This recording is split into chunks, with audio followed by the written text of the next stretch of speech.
अरे ये तो मेरी दादी है। दादी देखो, मैं पुलिस बन के आ गई। अरे प्रणाम हटो दादी। तुम कौन हो? क्यों आई हो यहाँ? और मेरा पैर क्यों छू रही हो? मैं तुम्हारी कोई दादी वादी नहीं हूँ। दादी, आपने मुझे पहचाना नहीं? मैं अंजू। कौन सी अंजू? वो अंजू जो सारा रिश्ता शर्मसार करके बिना बताए हमारा घर छोड़ के चली गई, पता नहीं किसके साथ। और अब 1.5 साल के बाद आ रही हो तुम हमसे रिश्ता बनाने। मुझे बता रही हो कि तुम अंजू हो, तुम्हारा घर है ये। यहाँ तुम्हारा कोई घर वर नहीं है। मेरे घर में आग लगाकर ये आई है फिर से अब जान पहचान बढ़ाने। अरे जब एक बार घर छोड़ के चली गई बिना बताए, भाग गई घर से, तो फिर दोबारा इस घर में आकर अपनी जान पहचान बनाने की क्या जरूरत है? जाओ दादी, उसी गलती की तो माफी मांगने आई हूँ। माफ कर दीजिए ना। मैं तो बस अपना करियर बनाने के लिए घर छोड़ के चली गई थी। मैं किसी के साथ भागी नहीं थी दादी। देखो, तुम मेरा पैर छोड़ो। तुम्हारी गलती माफी के लायक नहीं है। तुम बस यहाँ से चली जाओ, इसी में तुम्हारी भलाई है। तुम मेरे साथ ये पकड़ रही हो? जाओ ना यहाँ से। यहाँ तुम्हारा कोई घर वर नहीं है। सही तो कह रही है दादी। कौन सा घर है तुम्हारा? जिस घर में तुम आग लगा के 1.5 साल पहले चली गई थी, उस घर को फिर से घर कहने आई हो? तुम्हारा कुछ भी नहीं बचा है यहाँ पर। जाओ, ठीक है, अभी निकल जाओ मेरे घर से। समझी कि नहीं? मुझसे गलती हो गई थी उस दिन। तुम्हारी गलती माफी के लायक नहीं है।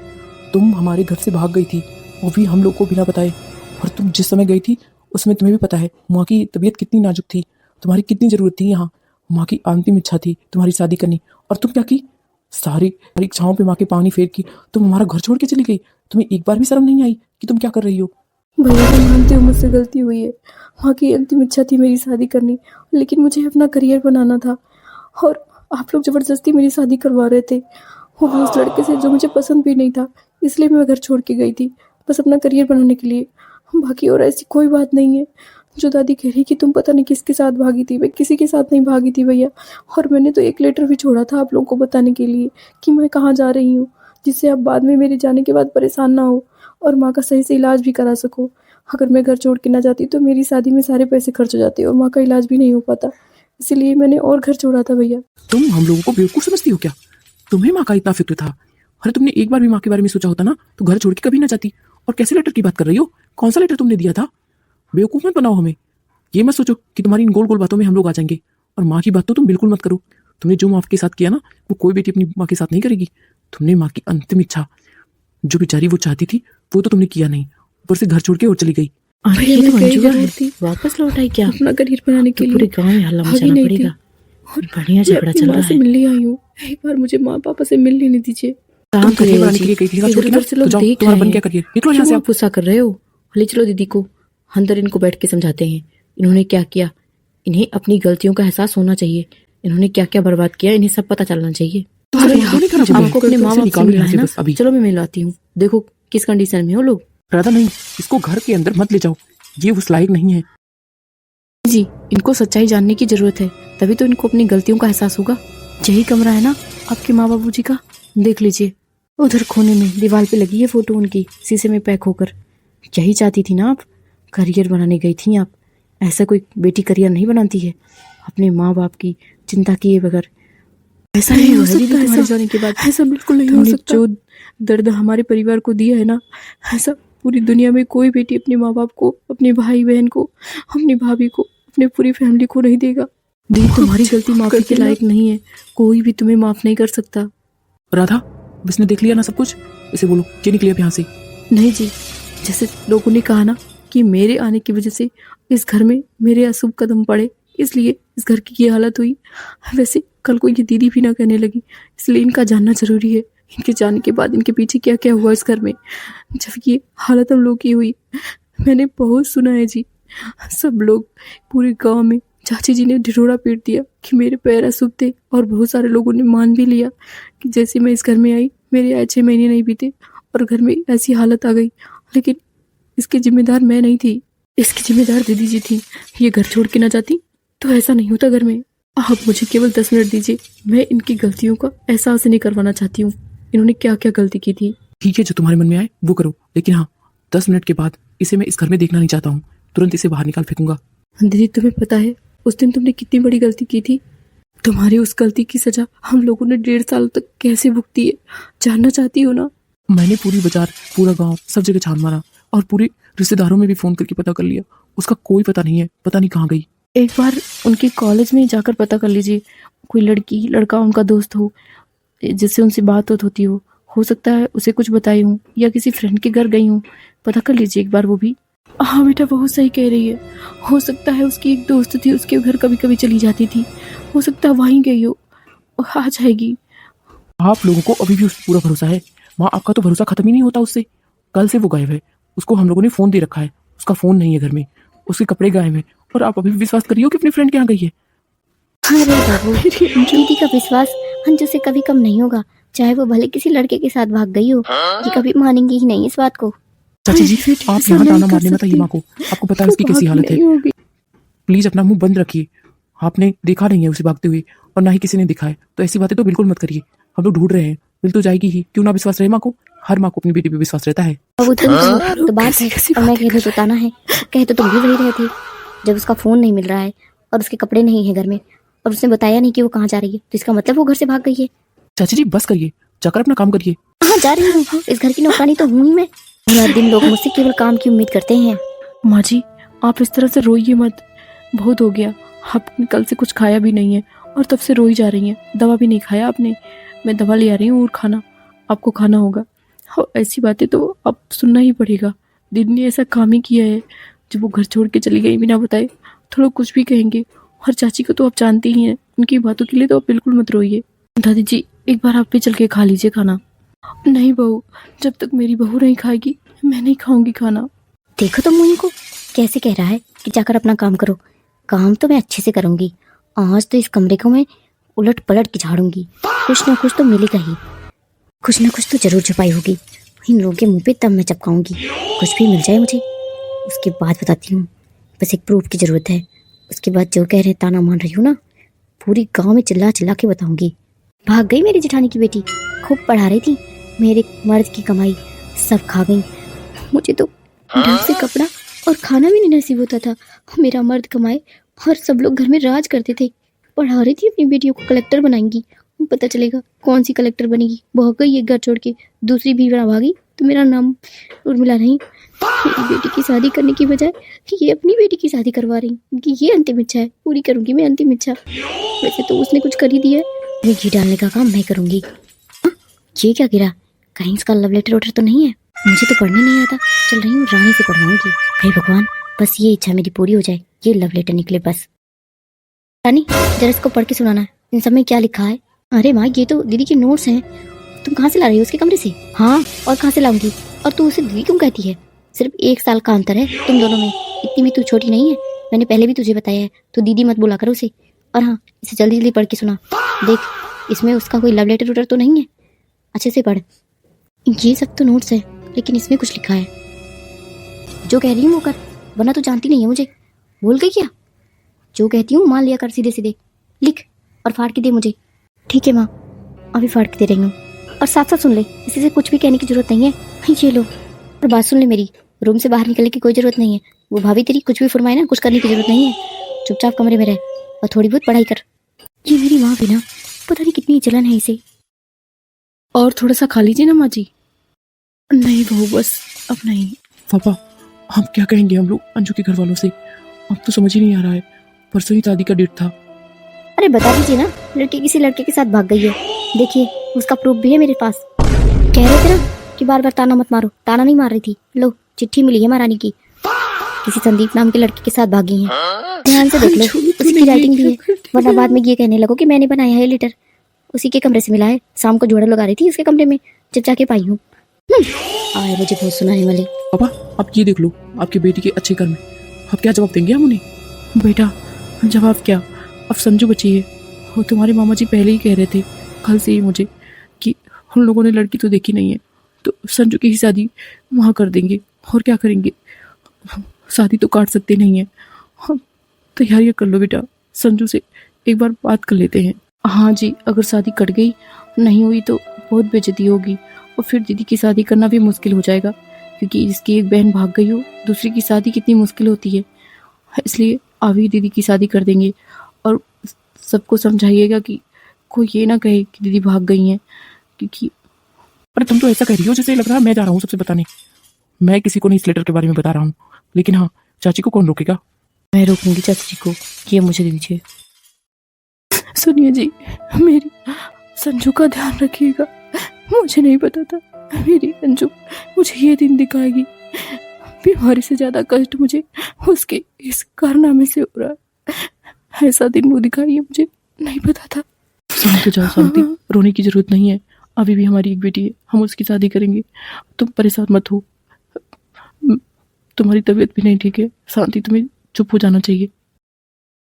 अरे आज ये अभी तक सो रही है? वैसे तो मुझसे पहले उठ जाती थी, आज सो रही थी तो मुझे लगा चलो इसकी तबीयत ठीक नहीं थी तो इसलिए लेट तक सो रही है। अभी तक नहीं उठी। शांति चलो उठो तो। हाँ, इसका तो हाथ ठंडा हो रहा है, इसकी तबीयत खराब हो रही है क्या ज्यादा? राहुल बाबू सुनना, देख लो तुम्हारी माँ की तबीयत खराब हो रही है, इसे हॉस्पिटल ले चलना पड़ेगा, जल्दी आना। क्या हुआ माँ जी को? देखो ना बहू, इतना लेट तक कभी नहीं सोती थी। बेटा जल्दी अपनी माँ को हॉस्पिटल पहुंचाओ, इसकी तबीयत लग रहा है ज्यादा गंभीर हो गई है, बिल्कुल हिल डुल नहीं रही है, इसके हाथ भी ठंडे हो रहे हैं, इसे हॉस्पिटल ले चलो जल्दी से। माँ उठिए ना, क्या हो गया ये आपको? क्या, ये निकल नहीं क्या? मैं तो सोच रही थी यार सबसे बोल दूंगी कि मेरी रानी बिटिया की शादी होगी कल की डेट पे। मैं अपनी बेटी की शादी करवाने वाली थी कल, और ये देखो ये निकल नहीं। अब तो भैया फंस गई मैं। उठाओ बेटा, ले चलते हैं हॉस्पिटल। हाँ दीदी, माँ जी को हम लोग ले तो गए हॉस्पिटल, लेकिन वो तब तक अपना दम छोड़ चुकी थी, वो घर पे ही नहीं बची थी। उसके बाद बाबूजी की भी हालत खराब होने लगी दीदी। मुझे खा लीजिए ना, कब तक जिद पकड़ के बैठे रहेंगे? अब जो होना तो सो हो गया, अब आप उसको बदल नहीं सकते हैं। आप इस तरह से खाना छोड़ देंगे तो आपका भी स्वास्थ्य गिरता चला जाएगा, और फिर हाँ बाबूजी ये ठीक कह रहे हैं, माँ जी को जहाँ जाना था वो चली गई, हम उन्हें वापस नहीं ला सकते। लेकिन आप अगर ऐसा करेंगे तो आपके पोते या पोती के साथ भी अन्याय होगा, जो इस समय मेरे घर में है, आप अच्छे से जान रहे हो। अगर आप ऐसा ही करोगे तो मैं भी कुछ खा पी नहीं पाऊंगी, और वो भी बेचारा पेट में तड़पेगा भूख से। प्लीज आप कह रही हूँ एक बार खा लो, वरना मैं भी कुछ नहीं खाऊंगी। बेटा तू ऐसी बात ना कर, मुझे क्यों तुम लोग परेशान कर रहे हो? तुम लोगों से मैंने कहा मैं अपनी पत्नी के पास जाना चाहता हूँ, मुझे नहीं जीना अब, मुझे उसके पास ही जाना है। तुम जाकर खाओ, उससे नहीं उतरेगा मेरे हलक से रोटी, मैं शांति के बिना नहीं रह सकता हूँ। तुम लोगों को मैंने पहले भी समझाया, वो तो ये अत्याचार मेरे साथ मत कर, मुझे जबरदस्ती मत खिला, तू जाकर खा ले, मुझे तुझे मेरे पोते की कसम। सुन रहे हो जी, अब क्या करेंगे हम लोग, ये ऐसा कसम दे रहे हैं। पापा आपको ऐसा कसम नहीं देना चाहिए, और अगर नहीं खाओगे तो मैं हॉस्पिटल में आपको भर्ती कर दूंगा, वहाँ पर रोज ग्लूकोज चढ़ेगा, फिर आप समझोगे और आपका काम समझेगा, वरना आप खाना खा लो। बाबूजी शास्त्रों में भी तो ऐसा लिखा है कि अगर पत्नी चली गई है और पति उसका संस्कार कर रहा है तो ये जो 16 दिन है अगर आप जो खाओगे वो माँ जी तक पहुँचेगा, इसीलिए माँ जी के नाते खा लीजिए, जिद मत बनाइए आप, आपको खाना चाहिए। मैंने उनको भी बहुत बुरा लगेगा अगर आप नहीं खाओगे, और आप हम लोग को परेशान भी कर रहे हो जिद बनाकर। आप खाना खा लो बस। बहुला मुझे दे खाना, मैं खिलाती हूँ इनको।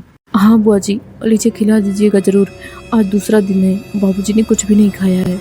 भैया सुनिए ना, आज भाभी मेरे सपने में आई थी, उन्होंने मुझसे कहा है कि आप खाना नहीं खा रहे हो, वो गुस्सा कर रही थी, आज आपको ये खाना खाना पड़ेगा। आज मैंने आपके पसंद का ये आलू का पराठा बनाया है, आप इसको खा लो। भाभी बता रही थी कि उन्हें भी बहुत पसंद है पराठा, कह रही थी कि आप खाओगे तो उनके पेट में जाएगा, आप खाओ। क्या हुआ दीदी, भाई साहब ने खाना नहीं खाया क्या इस टाइम भी? अरे नहीं भाभी, बहुत मुश्किल से इस टाइम खिलाया है मैंने उन्हें, 4 कवर पराठा खाए हैं आलू का, बहुत हम लोगों ने कोशिश की तब जाकर, और उसके बाद बहुत कोशिश करने के बाद माँ खाई, लेकिन मेरे बाबूजी नहीं खाए। ऐसा समय मैंने अपनी ज़िंदगी में कभी नहीं देखा था छोटी भाभी, मेरा जी एकदम कांप जा रहा है, पता नहीं बड़े भैया की भी हालत ख़राब होती जा रही है। दीदी क्या करेंगी, किसी के अंदर समझ है ही नहीं। अब उधर जेठानी जी जिद करके बैठी थी, ऐसी हालत हो गई उनकी, अब जेठ जी भी जिद करके बैठे हैं। हम लोग के बारे में तो कोई सोचता नहीं है, और ना ही बच्चों के बारे में। बताओ, अभी 2 जवान मेरी बेटियां, एक तो भाग गई जेठानी जी की बेटी, एक तो बची है ना, उसकी शादी करनी है कि नहीं, ये सब सोचते जेठ जी तो ऐसा जिद ना करते। फिर जिसको जाना था वो गया, लेकिन जो है उसका तो ध्यान रख लेना चाहिए सबको। दीदी बात सुनने में कड़वी लगेगी, लेकिन सच है, जहाँ शादी इन लोगों ने देख रखी थी अंजू की, वहाँ से बार बार फ़ोन आ रहा है। अब ये कह के तो निपट लिए 2 दिन पहले कि हाँ लड़की की माँ नहीं रही इस दुनिया में, तो शादी टल बस गई है, कटी नहीं है। मैं तो कह रही थी इनसे कि एक बार बात कर लीजिए आगे, रानी की ही शादी कर देते हैं हम वहाँ, क्या हुआ अंजू नहीं है, उस बात पे तो हम लोग पानी डाल देंगे कि अंजू है नहीं, उन लोगों ने कोई लड़की देखी थोड़ी ना थी, रानी से ही शादी हो जाती है इस लड़के की। रानी का भी रंग दबा हुआ है और उस लड़के का भी, तो कोई दिक्कत होगा नहीं, शादी भी हो जाती है आराम से। और वो पैसा जो इन लोगों ने खेत बेच के रख रखा है वो एक बार संगम भी हो जाता। बेटियों की शादी तो करनी ही है ना, वैसे भी इस घर में उतनी कमाई तो है नहीं कि लोग कमा के शादी करेंगे बेटियों की, खेत बेच के ही शादी करनी है। अरे बड़ी के लिए बेचा था या दवाई के लिए, जो भी सोच के बेचा था, लेकिन किसी की तो हो जाती, किसी काम तो लग जाता वो पैसा, वरना किसी हक नहीं लगेगा। अनायास का वो नई बहू इधर उधर में 3-5 करके खत्म करवा देगी। उसके फैशन आप देखियो, सास चली गई लेकिन फैशन नहीं कम हो रहे हैं। महारानी जेवर पे जेवर लादे हुई हैं। दीदी आप विश्वास नहीं करोगी, 2 ही बार आई है अभी तक, लेकिन जब यहाँ से जाती है ना तो ऐसे बैग भर भर के कपड़े और सामान ले जाती है कि कोई ठिकाना नहीं है। वैसे तो जिठानी जी देती थी भर भर के, अब अपने मन से ले जाएगी, ना जाने क्या क्या ले जाके अपने मायके पहुँचाएगी। और इन बेटियों के घर की कोई नहीं देखने वाला है। मैं दीदी आपसे कह रही हूँ, आप ही एक बार बात करके देख लो, अगर शादी करनी है लोग तो बढ़िया रहेगा, आप भी समझदार हो। लेकिन भाभी अब ऐसे समय में शादी कैसे कोई कर देगा? आप एक बार तो सोचो, वो ले जाने ले आने वाली बात तो अलग है। अभी चाची सासू बैग उसका टटोल लेना जब जाने लगेगी, अभी जा थोड़ी ना रही है, ना ले जाने देना। लेकिन शादी वादी की बात अभी कैसे कर सकती हो? देख रही हो बड़े भैया का हालत, और मेरी माँ बाप का हालत तो और भी बेकार है। बेचारे 70-70 साल के बुजुर्ग, उन लोग की भी बेकार है हालत। इस कंडीशन में कोई शादी वादी कैसे कर सकता है? दीदी मुझे सब दिख रहा है, मैं सब समझ रही हूँ आपकी भी बात। ऐसी अवस्था में शादी नहीं की जा सकती है, घर में मातम है। लेकिन मैं ये कहने के लिए कह रही हूँ कि कम से कम ये लोग उस लड़के को बता तो दें कि हाँ हम इतने दिन के बाद शादी कर देंगे। अरे आज करें या 2 महीने की बात करें, करने के लिए हाँ हाँ तो भरे, उसी हिसाब से पैसे का अच्छा व्यवस्था तो बनाएंगे, पैसे से सामान वामान खरीद के रखा जाएगा, पैसे बर्बाद तो नहीं होंगे। मैं बस इतना ही कह रही हूँ, आप एक बार बात कर लीजिएगा अपने दोनों भाइयों से, क्योंकि आपका छोटा भाई तो मेरी बात सुनता ही नहीं है, कम से कम आप तो समझो। अच्छा ठीक है भाभी, मैं एक बार बात करके देखूंगी, लेकिन पहले बड़े भैया की कुछ हालत तो सुधार में आए, फिर देख लूंगी बात करके। और छोटे भैया से कल ही कह दूंगी सुबह। आप तो कह ही रही हो, मैं भी उनको समझा दूंगी कि फ़ोन उनके पास आएगा तो कह देंगे कि भाई इस समय नहीं, 1-2 महीने बाद शादी कर लेंगे। अभी आप आराम करो, मैं भी चलती हूँ, थोड़ी देर सो लेती हूँ। हाँ हाँ दीदी, बस मैं यही कह रही थी आपसे, और कुछ नहीं। जाइए आराम कर लीजिए। भैया मैंने लड़के के घर वालों से बात कर ली है, वो लोग कह रहे हैं हाँ 2 महीने बाद शादी कर देना। और रानी बेटी अभी अपनी तैयार हो गई शादी के लिए। क्या? लेकिन हमको जेठ जी, रानी तैयार हो गई थी, उसका भी रंग दबा हुआ है, लड़के का भी, इसलिए हम लोगों ने सोचा कि उसी की शादी करना बेहतर रहेगा। अच्छी हो जाएगी बात ना, इस घर की बेटी की शादी होनी है, चाहे जिसकी हो जाए। वैसे भी मेरी बेटियां मेरी सारी बात मानती हैं, तो वो तो कम से कम भागने उगने वाला काम नहीं करेगी, शादी कर लेगी। हमारी नाक कटी नहीं, कम से कम बची रह जाएगी। वैसे भी उनके यहाँ डेट तो दिया ही गया था, अब 2 महीने बाद शादी हो जाएगी। व्यवस्था देख लीजिएगा आप लोग। चाचा जी, आपको वही बात बार बार दोहराने से कुछ मिलता है क्या? और चाचा जी, आपने किससे पूछ के डेट डाली रानी की शादी का वहाँ पर? हम लोग तो संजू की शादी करना चाहते थे ना वहाँ। अंजू ने नहीं किया तो क्या हुआ, हम संजू की शादी कर देते। बेटा चुप हो जा, अंजू की शादी हो या रानी की हो या संजू की, किसी की भी हो जाए, हो जाने दे, चुप रहे, तैयारी करवा तू बस। भाई जाओ, शादी की डेट पड़ गई है तो तैयारी कर लो, कर दो बेटी की शादी। आगे से मेरा बेटा कुछ भी नहीं बोलेगा, और जितनी पैसे की जरूरत होगी ले लेना। ठीक है भैया। पापा आपने ये ठीक नहीं किया। चाचा चाची की इस धोखे ने बाबूजी को भी बिल्कुल अंदर से तोड़ दिया, और एक दिन हार्ट अटैक आया और बाबूजी भी इस दुनिया में नहीं रहे। और इन सब में मेरा कितना बुरा हाल हुआ मैं आपसे बता नहीं सकती हूँ। मेरी प्रेगनेंसी चल रही थी जब सासू माँ गुजरी थी, और ससुर जी भी, और तभी मेरी बच्ची भी पैदा हुई। कितनी बुरी हालत में मैं थी, अगर मेरे मायके वाले नहीं होते तो मैं शायद बचती भी ना। लेकिन उन सब चीज़ों से आपको क्या मतलब है? आप तो जब अपनी माँ बाप की नहीं हुई तो हमारी क्या होंगी? भाभी आपकी सारी बात सही है, मैं अपने माँ बाप की नहीं हुई, मेरी वजह से सब कुछ हुआ। लेकिन मैं घर छोड़ के नहीं भागी थी, मैं किसी लड़के के साथ नहीं भागी थी, मैंने केवल अपने करियर के लिए घर छोड़ा था। और जो लेटर आप बता रही हो कि चाची जी ने सबको दिया था, वो गलत था, वो मेरा पूरा लेटर नहीं था। मैंने पूरी बात जो लिखी थी वो चाची जी ने शायद बताई ही नहीं किसी को। इसमें लिखा है, मम्मी पापा मुझे माफ़ करिएगा, मैं जो कदम उठा रही हूँ शायद सही नहीं है।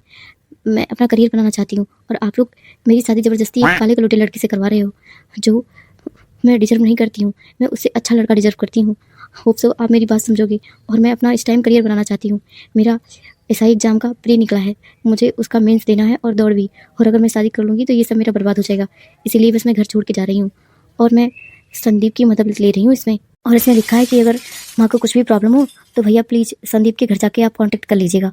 और माँ ये वो वाले संदीप हैं जो अपने मामा के घर वाले हैं, वो अपने मामा के दोस्त, उन्हीं का गांव का नाम लिखा है। अच्छा, इसका मतलब वो संदीप के साथ भाग गई है, उसने ये नहीं लिखा है क्या? नहीं माँ, दीदी भागी नहीं है तो भागने के बारे में क्या लिखेगी, बस वो घर छोड़ के चली गई, उसे शादी नहीं पसंद थी। अच्छा, तू बड़ी ज्ञानी हो रही है। भागी नहीं है इसका क्या मतलब है? इसे भागना ही कहते हैं, और किसी से और मत कहना कि वो घर छोड़ के चली गई है। और हाँ, जहाँ लिखा है ना इस लेटर में कि एक काले लड़के से शादी नहीं करना चाहती, उतना सिर्फ फाड़ के मुझे दे दे। और वो जो संदीप वाली लाइन लिखी है ना, उसे तू अपने से जोड़ दे। ऐसा लिख कि मैं काला कलूटा लड़का से शादी नहीं करना चाहती हूँ और मैं संदीप नाम के लड़के के साथ जा रही हूँ घर छोड़ के। लेकिन माँ, ये आप क्या कह रही हो? ऐसा क्यों कर रही हो दीदी के साथ? चुप कर तू। दीदी आप चाहे जो सफाई दो, अब जो है जो कहो कि चाची ने बदल दिया या जो भी किया, उससे मुझे कोई नहीं मतलब। वैसे भी चाची शुरू से हम लोगों को देखना नहीं चाहती थी, लेकिन आपने सब कुछ बर्बाद किया। अगर आप ना पहले घर छोड़ के जाती ना तो चाची को मौका नहीं मिलता सब कुछ बर्बाद करने का। आपकी वजह से कहो या चाची की वजह से, लेकिन दुनिया तो हमारी बर्बाद हुई ना। आपके भैया कैसे तिल तिल जीते हैं, उनकी नौकरी छूट गई, सब कुछ बर्बाद हो गया। जो आपने पिछले 1-1.5 सालों में बिगाड़ा ना दीदी, उस चीज़ की भरपाई आप पूरी जिंदगी करो ना तब भी नहीं कर पाओगी। पूरे गड्ढे में गिरा दिया हम लोगों को दीदी आपने। मेरे पति की नौकरी चली गई, मेरे सास ससुर इस दुनिया में नहीं रहे, हमें ये झोपड़ी मिली है हिस्से में। जो भी हुआ दीदी सब कुछ आपकी वजह से हुआ।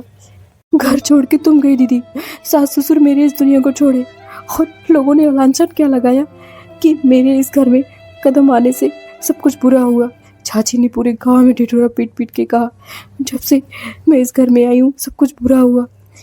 और कहें भी क्यों ना, क्योंकि मेरे आए 6 महीने नहीं बीते आप घर छोड़ के चले गई। सासू माँ और ससुर जी इस दुनिया से चले गए, सब कुछ बुरा ही हुआ और उसका सारा खामियाजा मैंने भरा। राधा, तुम क्या कर रही हो? ये अभी तक यहाँ पे बैठी है? हाँ जी बैठी हैं, कहाँ जाएंगी अभी, यही तो इनका घर है। राधा, तुम्हारा दिमाग तो ही खराब हो गया है, क्या बोल रही हो तुम? ये इसका घर है? अगर इसका घर होता ना तो ये जो की हम लोग के साथ वो कतई नहीं करती।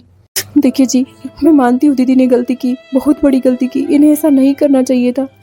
इनके ऐसे करने से सबसे ज़्यादा नुकसान मुझे हुआ है, मेरी पूरी फैमिली बर्बाद हुई है, मैं समझ रही हूँ, लेकिन इन्हें घर से निकालना मुझे उचित नहीं लग रहा है। राधा, तुम कहना क्या चाहती हो? देखिए जी, एक लड़की घर से भागती है तो बहुत मजबूरी में भागती है, या तो जो वो चाहती है वो मिलता नहीं है, या तो उसकी पसंद का चीज़ नहीं होता है। दीदी के साथ हम लोग ज़बरदस्ती ही तो कर रहे थे, इन्हें लड़का पसंद नहीं था, इनका करियर दौर पे लग रहा था, इसलिए ये घर छोड़ के चली गई। इन्हें नहीं पता था इसका परिणाम ये हो जाएगा, हम लोग इतना बड़ा नुकसान उसका उठाएंगे। लेकिन हर बेटी को सोचना चाहिए। दीदी आपने जो किया ना वो माफ़ी के लायक नहीं है, लेकिन फिर भी पता नहीं क्यों मेरा दिल चाहता है कि मैं आपको माफ़ कर दूं, क्योंकि गलती आपकी थोड़ी थी, थोड़ी उसमें लोगों ने लगा बजा दिया। आप घर छोड़ के गई, हमारा सब कुछ बर्बाद हो गया। जब भी बेटी अपना घर छोड़ती है उसे एक बार सोचना चाहिए कि उसके पीछे उसकी वो माँ बाप हैं जिन्होंने उसे जन्म दिया है, उसके भाई बहन, उसका रिश्ता, उसका परिवार, सब कुछ। उसे अपना घर छोड़ने से पहले लाख बार सोचना चाहिए कम से कम कि बेटी घर की इज्जत होती है। किसी भी बेटी को अपना घर नहीं छोड़ना चाहिए। अगर कोई बात उसके मन में है भी तो उसे साफ साफ अपने घर वालों से बताना चाहिए। मेरे हिसाब से यही सही रहता है। दोस्तों, आप लोगों के हिसाब से क्या सही है आप बताइएगा कमेंट बॉक्स में। राधा, तुम जा खा रही हो? इसको निकालो यहाँ से। तुम्हारा जी चाह रहा होगा इसे घर में रखने का, मेरा बिल्कुल नहीं चाह रहा है, और तुम्हारे चाहने से कुछ नहीं होगा। मेरा दिमाग ना घुमाओ। भैया राधा, रुको, कहाँ जा रही हो? मैं खुद ही चली जाती हूँ इस घर से। मैंने सच में जो पाप किया है वो माफी के लायक नहीं है। भाभी सही कह रही हैं।